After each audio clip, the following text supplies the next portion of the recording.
là parce que je pense que c'est important de soutenir les syndicats. Aujourd'hui, on les stigmatise souvent, alors qu'en réalité, s'ils n'avaient pas été là pour les travailleurs depuis bien longtemps, eh ben, tous les acquis sociaux qu'on a aujourd'hui, on ne les aurait pas. Et aussi parce que je trouve pitoyable l'attitude de l'UMP aujourd'hui qui se permet de défiler et de politiser ce rassemblement de travailleurs. J'espère que Hollande va passer, mais je ne suis pas complètement sereine. Je trouve que c'est la fête, que les gens, ça fait toujours plaisir de voir cette solidarité, ce rassemblement autour d'une même idée, la solidarité. Et ça fait chaud au cœur et effectivement, il y a quand même pas mal de messages anti-Sarko qui nous font un peu garder espoir.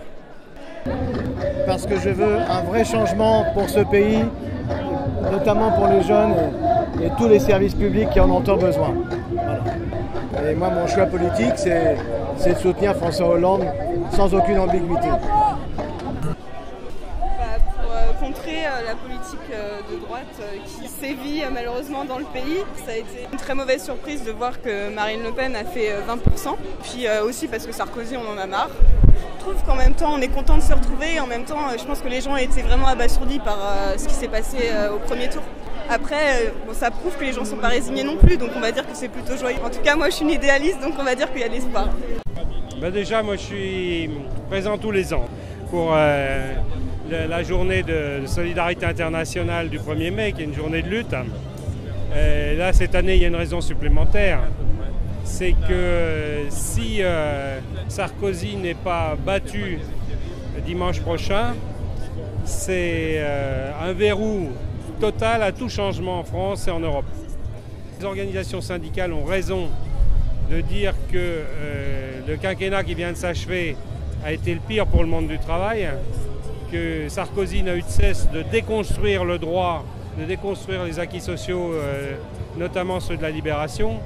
Il y a vraiment intérêt à ce que le monde du travail se mobilise. Je sens qu'il y a une ferveur parmi tous les gens qui défilent, qu'ils veulent le changement et que le 6 mai, le changement arrivera. C'est ça que je sens. Mais c'est soutenir la lutte des travailleurs, c'est de dire le respect que j'ai pour leur mouvement et pour les corps intermédiaires et leur importance dans une démocratie qui fonctionne bien. Et l'indignation qui est la mienne devant les attaques sur les corps intermédiaires. Respect, madame.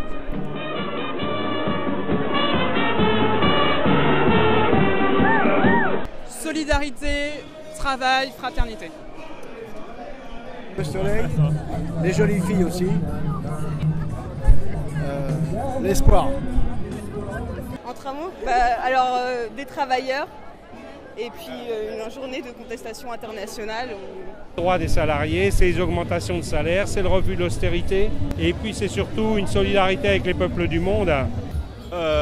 Faites l'amour, pas la guerre.